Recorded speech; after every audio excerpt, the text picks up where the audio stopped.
Halo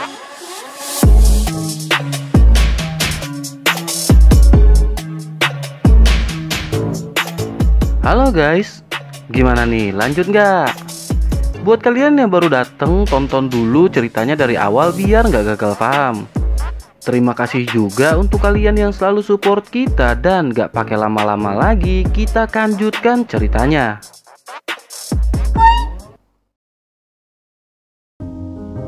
Merana pelatihan telah kehilangan Fallen Heart Flame yang menjadi daya untuk meningkatkan kecepatan pelatihan. Tentu Suqian menjadi sangat sedih, teringat hal itulah yang membuat Akademi Batin mampu menghasilkan orang-orang kuat di benua. Namun ia juga tidak dapat begitu saja meminta Fallen Heart Flame dari Xiaoyan. Hal itu dikarenakan Xiaoyan telah menyelamatkan Akademi Batin 2 tahun lalu ketika bertempur di atas menara pelatihan. Kebingungan, kesedihan, dan kehancuran menjadi satu dalam hati Suqian setelah menerima kenyataan tersebut. Xiaoyan juga sedikit merasa sedih melihat ekspresi Suqian di hadapannya.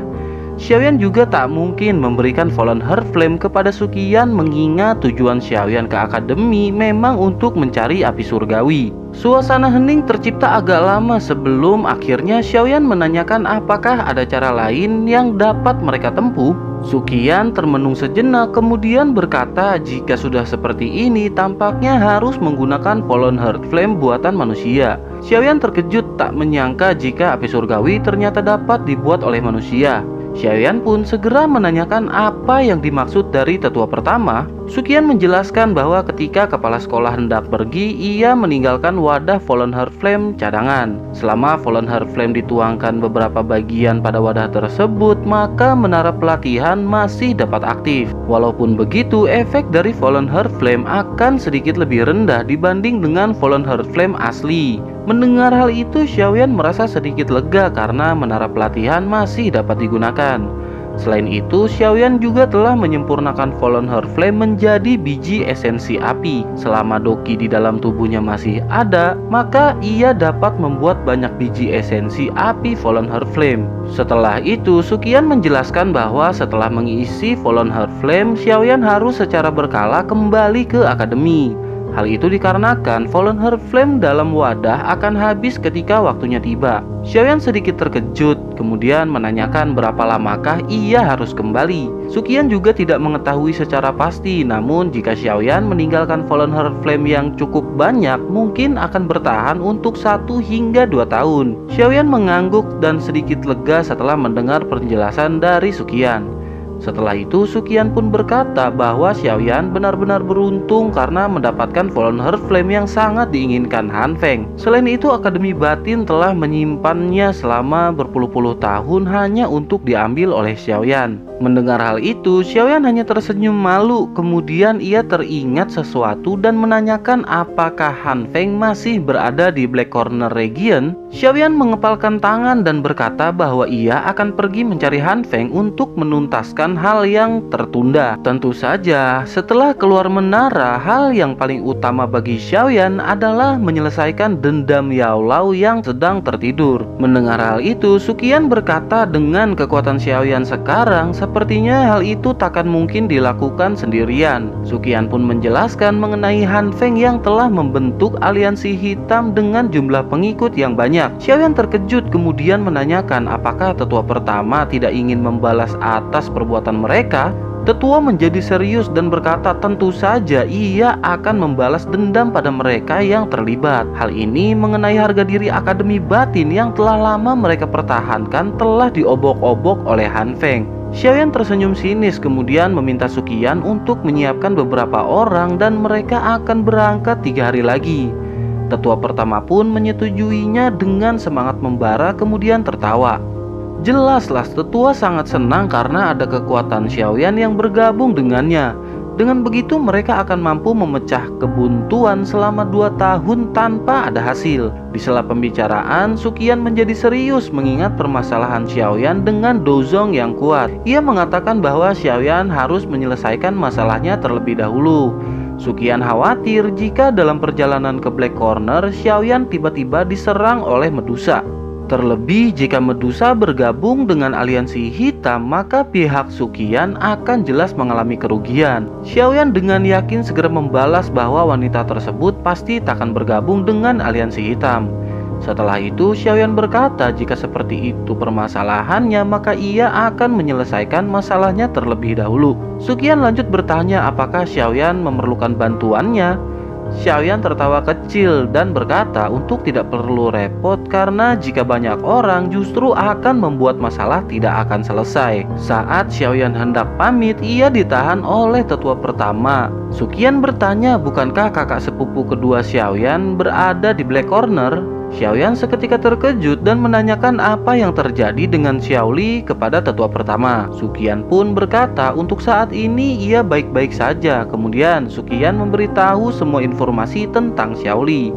Tetua pertama berkata bahwa ia memerintahkan orang untuk menjaga keselamatan Xiaoli setelah Xiaoyan ditelan Fallen Heart Flame. Suatu ketika Xiaoli dikejar bandit hingga akhirnya masuk ke kedalaman hutan dan keluar setelah 2 bulan. Saat itu kekuatannya tiba-tiba melonjak ke kelas Douang dan hal itu sangatlah tidak wajar. Suqian pun bertanya-tanya apa yang telah terjadi di kedalaman hutan hingga membuat kekuatan Xiaoli melonjak. Suqian lanjut menjelaskan bahwa sejak saat itu Xiaoli membentuk organisasi rahasia dalam wilayah Black Corner. Ia membunuh semua anggota aliansi hitam dan jelas tujuannya adalah membalaskan dendam untuk Xiaoyan. Namun akhir-akhir ini organisasi Xiaoli telah diketahui dan sedang dalam pengejaran oleh aliansi hitam. Suqian khawatir akan terjadinya sesuatu kepada Xiaoli. Setelah berbincang-bincang, akhirnya Xiaoyan berjalan keluar dan bertemu dengan Lin Yan. Xiaoyan tersenyum dan berkata sungguh tak terduga Lin Yan masih berada di Akademi Batin sampai saat ini. Lin Yan segera membalas bukankah ia pernah mengatakan bahwa dirinya akan pergi bersama Xiaoyan ke Jiama. Xiaoyan terkejut dan tak menyangka Lin Yan benar-benar memegang perkataannya pada saat itu. Tak lama Lin Yan berkata bahwa ia pernah ditugaskan tetua pertama untuk melindungi Xiaoli secara diam-diam. Namun saat Xiaoli keluar dari hutan, ia menemukan keberadaan Lin Yan dan mereka hampir bertempur. Xiaoyan kemudian menanyakan bagaimanakah kekuatan Xiaoli saat Lin Yan bertemu dengannya. Lin Yan berkata bahwa Xiaoli sangat kuat dan jika bertarung 1 lawan 1 maka Lin Yan takkan sanggup melawannya. Lin Yan lanjut menjelaskan bahwa ada aura aneh yang tidak diketahui ketika bertemu dengan Xiaoli. Xiaoyan mengangguk kemudian ia berkata untuk saat ini ia akan ke gerbang Pan terlebih dahulu sebelum ke Black Corner. Kemudian Lin Yan lanjut menjelaskan sebaiknya Xiaoyan membawa orang karena berdasarkan informasi yang didapat, fraksi yang mengejar Xiaoli memiliki 3 Douang dan 1 Dohuang. Xiaoyan terkejut kemudian bertanya di manakah Xiaoyan dapat mencari bantuan.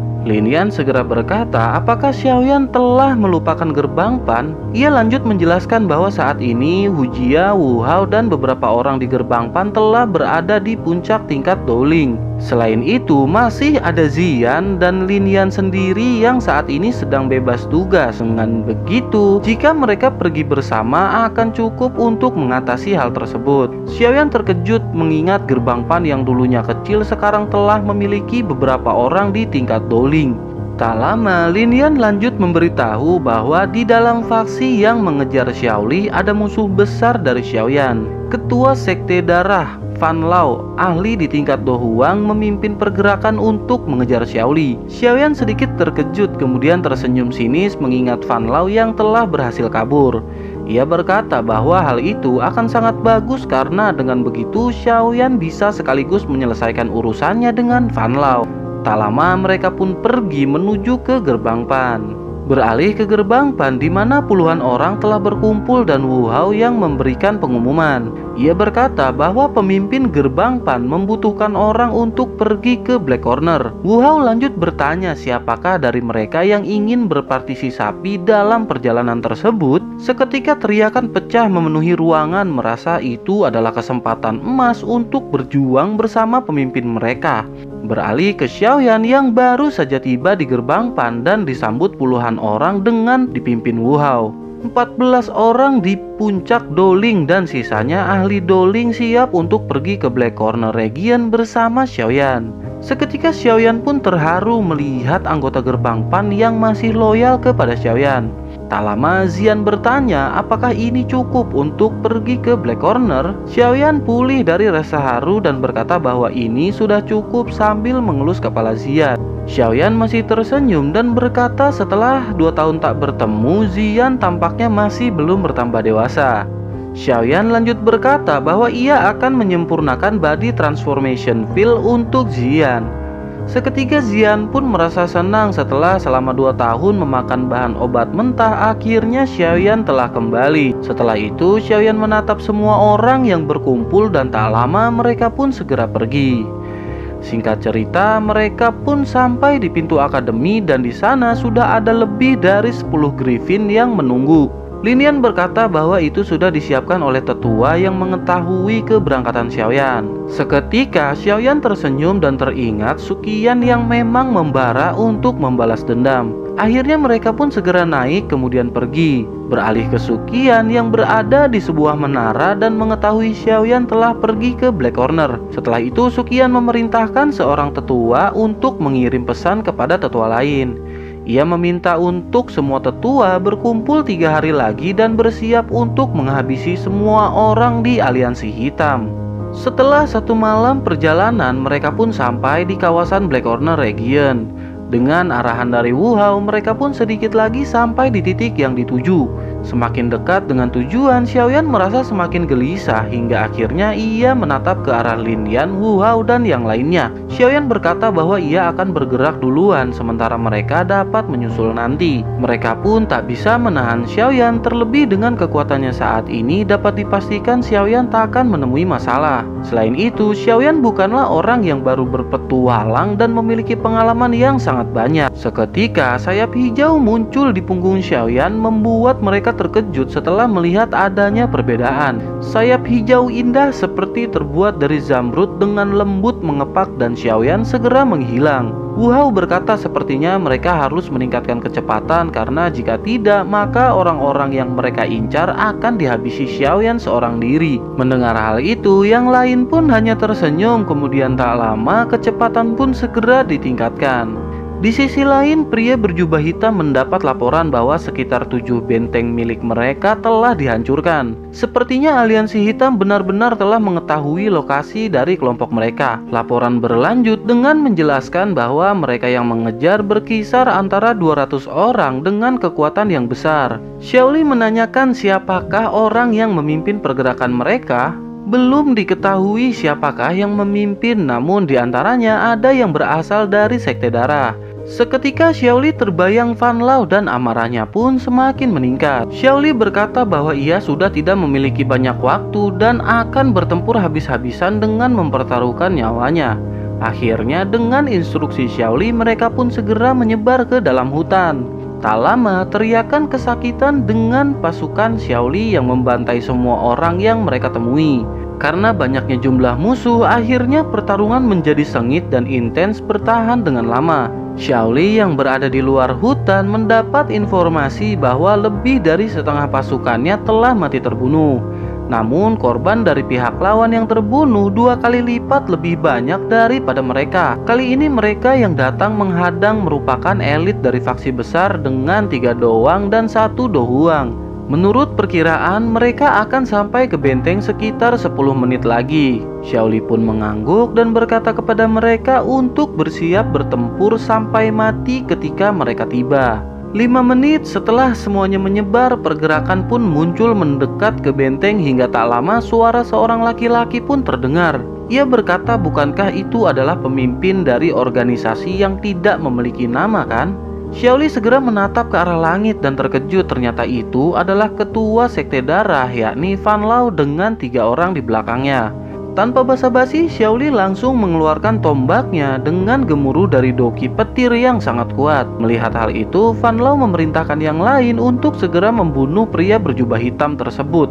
Pertarungan pun segera terjadi dengan mereka yang saling menyerang. 3 orang ahli bergandengan tangan menghadapi seorang yang sama-sama berada di tingkat doang. Jelas ini akan menjadi kerugian bagi Xiaoli menghadapi 3 orang yang memiliki tingkat setara dengannya. Tak lama benturan terjadi dan benar saja Xiaoli pun mundur beberapa langkah hingga akhirnya terjatuh ke tanah.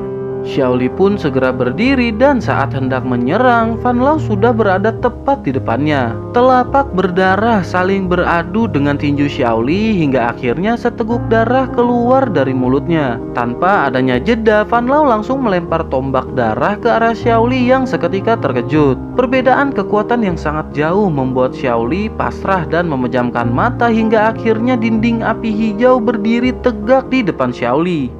Seketika tombak darah meleleh menyebabkan ekspresi Fan Lao dipenuhi dengan geluduk. Sosok pria muncul dan seketika Fan Lao berkata untuk tidak ikut campur dengan persoalan orang lain. Suara tawa terdengar dilanjutkan dengan berkata bahwa sudah 2 tahun mereka tidak bertemu dan kekuatan ketua sekte darah semakin mengesankan. Ia lanjut menambahkan pada saat itu ketua sekte darah beruntung karena dapat lolos dari kematian dan bagaimana dengan saat ini? Fan Lao pun kaget dan masih bertanya-tanya siapakah sosok pria yang ada di hadapannya. Di sisi lain, Xiaoli tersadar bahwa ia belum mati kemudian membuka matanya. Ia segera melihat sosok pria di depannya dan seketika menyadari bahwa itu adalah Xiaoyan. Xiaoli mengungkapkan kegembiraannya dan bertanya bagaimana mungkin Xiaoyan belum mati. Mendengar hal itu 3 orang doang serentak dan menyadari nama yang baru saja disebutkan adalah orang yang mengalahkan Kaisar Obat Han Feng. Fan Lao juga merasa kaget ketika melihat Xiaoyan yang benar-benar masih hidup. Di sisi lain, Xiaoli yang masih merasa gembira berkata kepada Xiaoyan sebaiknya mereka mundur mengingat Fan Lao adalah praktisi tingkat puncak Do Huang. Xiaoyan pun tersenyum dan berkata bahwa 2 tahun lalu ia berhasil membuat Fan Lao kabur ketakutan dan kali ini ia takkan membiarkan hal itu terjadi kembali. Xiaoli terkejut ketika mendengar Fan Lao juga dikalahkan Xiaoyan pada saat itu. Setelah itu, Xiaoyan meminta Xiaoli untuk beristri jahat dan membiarkan ia menahan 3 orang doang sekaligus dengan Fan Lao. Xiaoli makin keheranan dengan kepercayaan diri yang ditunjukkan Xiaoyan dan tak lama Xiaoyan pun berbalik ke arah mereka berempat. Pedang besar keluar dari cincin penyimpanan yang diberikan Suqian kepada Xiaoyan. Dengan ayunan pedang beratnya, gelombang suara ledakan terbentuk sebelum akhirnya mendarat hancur di tanah. Ekspresi Fan Lao jelas dipenuhi dengan ketakutan setelah pertempuran terakhir ia dipukul mundur. Namun ia juga merasa marah karena setelah pertarungan tersebut ia terus diejek oleh beberapa ahli di Black Corner. Selain itu, reputasi sekte darah juga jadi sangat menurun karena perlakuan Xiaoyan itu. Kali ini ia benar-benar akan bertarung dengan semua kekuatan yang ia miliki. Tak lama Fan Lao memerintahkan 2 orang doang untuk mengincar dan menangkap Xiaoli. Jika tertangkap, maka dapat dipastikan Xiaoyan akan menyerah dan tak akan melawan. Fan Lao memiliki semacam fobia setelah dikalahkan Xiaoyan, oleh karena itu ia meminta seorang doang untuk bertarung bersamanya menghadapi Xiaoyan. Terlebih mereka yang berhasil membunuh Xiaoyan akan mendapatkan Do Spirit Pill dari Han Feng. Tak lama doki hijau gelap melonjak dari tubuh Xiaoyan menyebabkan ekspresi Fan Lao sedikit berubah. Namun tak lama ia merasakan kekuatan lain dan segera menatap ke arah langit. Ia semakin terkejut melihat sosok wanita cantik dengan kekuatan menakutkan sudah berada di sana. Ratu Medusa ternyata selama ini telah mengikuti pergerakan Xiaoyan hingga akhirnya mereka bertemu. Medusa langsung menatap Xiaoyan dan bertanya kali ini siapa yang akan melindungi Xiaoyan. Seketika ekspresi Fan Lao dipenuhi sukacita melihat wanita kuat ini ternyata musuh dari Xiaoyan. Fan Lao pun menawarkan kerjasama untuk segera membunuh Xiaoyan. Medusa langsung menolak dan berkata bahwa mereka tidak memiliki kualifikasi untuk menjadi partner dari Medusa. Ekspresi Fan Lao seketika kembali berubah setelah mendapat penolakan keras dari Medusa. Di sisi lain, Xiaoyan menatap dingin ke arah Medusa yang berada tepat di langit. Tatapannya tanpa emosi sedikit pun hingga menyebabkan Medusa memalingkan pandangannya. Xiaoyan sedikit heran kemudian berkata bahwa mereka bisa menyelesaikan permasalahan mereka di masa depan. Jika Medusa memaksa, maka Xiaoyan terpaksa harus membunuh Medusa meskipun harus mempertaruhkan nyawanya. Mendengar kata-kata di bawah tatapan dingin Xiaoyan, alis Medusa seketika naik. Selama ini tak ada satupun orang yang berani mengancam seperti yang barusan terjadi. Medusa terkejut kemudian memalingkan tubuh dari Xiaoyan dan menekan suara membunuh dalam hatinya. Setelah itu Medusa berkata agar Xiaoyan mengingat bahwa hidupnya adalah milik Medusa dan cepat atau lambat ia akan mengambilnya. Tak lama Medusa tersenyum dan dengan cepat tubuhnya pun menghilang. Hal itu membuat Xiaoyan terkejut dan keheranan melihat Medusa yang mau menuruti perkataannya. Namun sekarang bukan saatnya untuk memikirkan hal tersebut dan Xiaoyan segera menghadap ke Fan Lao. Pedang ditancapkan ke tanah, kemudian dengan mata tertutup api giok muncul di tangan kanannya dan api hijau gelap di tangan kirinya. Tak lama gugusan api hijau gelap melonjak dan pecah menjadi dua bagian. Yang satu berwarna hijau dan satunya api tak terlihat. Fallen Heart Flame? Teriak Fan Lao keheranan ketika menyadari Xiaoyan telah mendapatkannya. Tanpa basa-basi, Xiaoyan pun melemparkan api ke arah mereka. Melihat hal itu, Fan Lao terkejut dan doki merah darah segera melonjak dari tubuhnya. 3 orang doang juga melakukan hal yang sama, kemudian mereka berpisah mengelilingi api yang dilempar Xiaoyan.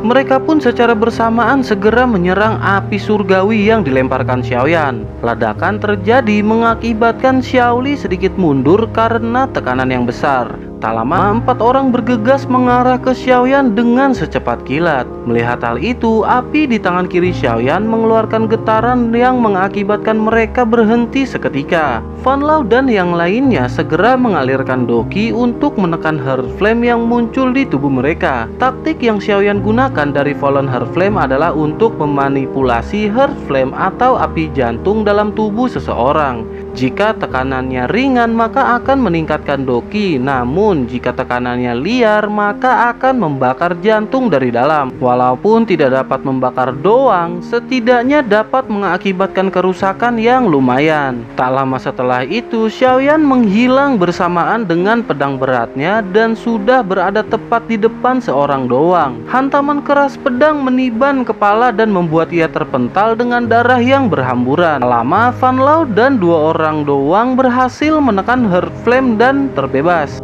Fan Lao segera memerintahkan kedua doang untuk menangkap Xiaoli sementara ia akan berhadapan dengan Xiaoyan. Mereka pun segera berpencar dan bersamaan dengan itu Heart Flame kembali muncul dalam tubuh Fan Lao dengan tekanan yang semakin besar dan menyakitkan. Tanpa membuang-buang waktu, Xiaoyan secepat kilat berada tepat di hadapan Fan Lao. Octane Blast dilepaskan tepat di dada Fan Lao hingga akhirnya ia pun terpental dengan seteguk darah yang keluar. Xiaoyan tidak lanjut mengejar Fan Lao melainkan bergegas untuk memblokir musuh yang mengarah ke Xiaoli. Namun baru saja akan bergerak, tiba-tiba Fan Lao sudah berada tepat di hadapan Xiaoyan. Jantung Xiaoyan semakin berdebar ketika melihat 2 ahli doang hampir sampai di tempat Xiaoli hingga tiba-tiba ledakan pun terjadi. Lin Yan dan Ziyan datang tepat pada waktunya dan Xiaoyan menjadi benar-benar lega. Ia pun segera menatap Fan Lao dengan amarah yang semakin memuncak. Fan Lao segera berteriak memerintahkan semua pasukan untuk membunuh semua orang yang ada di benteng pertahanan. Fan Lao tersadar tampaknya kali ini ia harus bertempur sampai mati melawan Xiaoyan. Di sisi lain, Xiaoli meminta Xiaoyan untuk segera membunuh Fan Lao sementara ia akan memimpin pasukan untuk menghentikan serangan di benteng pertahanan. Xiaoli bergegas memberi instruksi, kemudian puluhan bayangan hitam keluar mengikuti pergerakannya. Melihat hal itu, Xiaoyan sedikit agak tenang karena Xiaoli tidak sendirian. Kembali ke Fan Lao yang langsung mengeluarkan doki merah darah mengandung keganasan di dalamnya.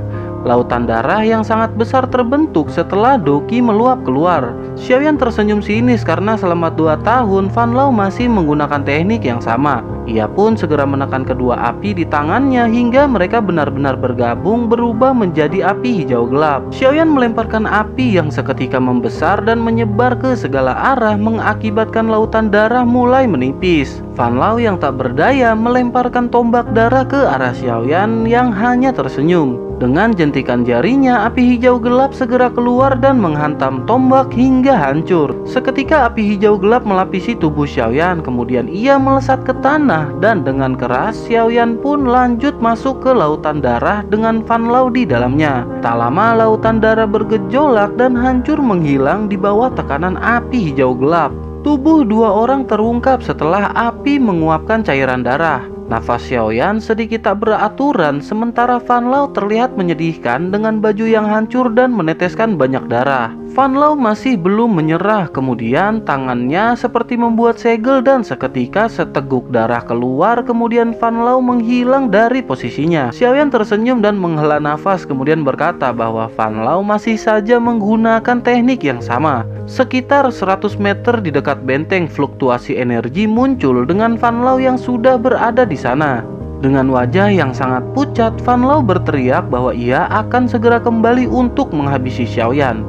Tak lama berselang, merinding di seluruh tubuhnya terasa ketika Xiaoyan tiba-tiba berada tepat di belakangnya. Fan Lao pun segera menoleh hingga akhirnya bola api hijau gelap berputar dengan suhu tinggi menghantam punggung Fan Lao. Seteguk darah keluar bersamaan dengan organ-organ dalam yang juga ikut hancur. Tubuhnya terpental dengan api hijau gelap yang melilit Fan Lao yang terluka parah hingga akhirnya api padam dan sosok manusia telah menjadi abu. Setelah membunuh Fan Lao, Xiaoyan yang tanpa ekspresi segera menatap langit ke arah utara markas aliansi hitam.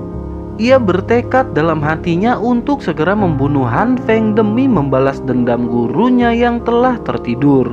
Setelah itu Xiaoyan terbang menuju gerbang tempat pertempuran terjadi. Pasukan aliansi hitam tampaknya selain menang jumlah, mereka juga memiliki kekuatan yang lebih besar. Di bawah ada Lin Yan dan Xian yang telah berhasil mengalahkan elit doang. Tak lama kemudian datang anggota gerbang Pan yang juga bertarung setelah mendapatkan instruksi. Pertarungan semakin intens dengan jumlah korban yang semakin meningkat. Akhirnya Xiaoyan pun berteriak memberitahu bahwa Fan Lao telah mati. Xiaoyan lanjut memerintahkan pasukan aliansi hitam untuk mundur jika tidak ingin bernasib sial. Teriakan terdengar dari salah seorang pasukan dan mengatakan hal itu tidak mungkin terjadi, mengingat Fan Lao yang seorang Do Huang tidak mungkin kalah oleh bocah di hadapan mereka. Dengan segera mereka pun kembali melanjutkan pertempuran tanpa mendengarkan perkataan Xiaoyan. Seketika Xiaoyan melesat mendekat dan sekali lagi berteriak untuk mengusir mereka. Xiaoyan berkata kepada mereka untuk menyampaikan pesan kepada Han Feng dan memberitahu bahwa Fan Lao telah dibunuh di tangan Xiaoyan. Teriakan kembali muncul dan berkata bahwa itu tidaklah mungkin karena Xiaoyan telah mati ditelan oleh Fallen Heart Flame. Mereka pun kembali melakukan pertempuran hingga akhirnya Xiaoyan tak bisa menahan diri. Api tak terlihat keluar dari tubuhnya dan membuat semua anggota aliansi hitam dalam radius 50 meter dari Xiaoyan menjadi kaku. Tak lama beberapa ledakan terjadi setelah sosok manusia sepenuhnya ditelan api tak terlihat. Ledakan terjadi kembali beberapa kali menyebabkan mereka kebingungan dengan penyebab dari ledakan tersebut. Xiaoyan tanpa ekspresi menatap semua anggota aliansi hitam. Ledakan pun terus terjadi berpuluh-puluh kali hingga membuat mereka melihat sekitar dan merasa cemas. Siapa selanjutnya yang akan terbakar api dan menjadi abu di antara mereka? Tanpa disadari, ketika aura membunuh mereka meningkat, maka api akan cepat membakar mereka dari dalam. Seiring ledakan terjadi, ketakutan pun muncul mengakibatkan mereka lemah. Bersamaan dengan itu, mereka yang semakin takut pun terlepas dari serangan Heart Flame yang dikendalikan Xiaoyan. Secara bertahap, mereka yang terlepas pun memilih untuk melarikan diri karena merasa telah kalah dalam pertempuran.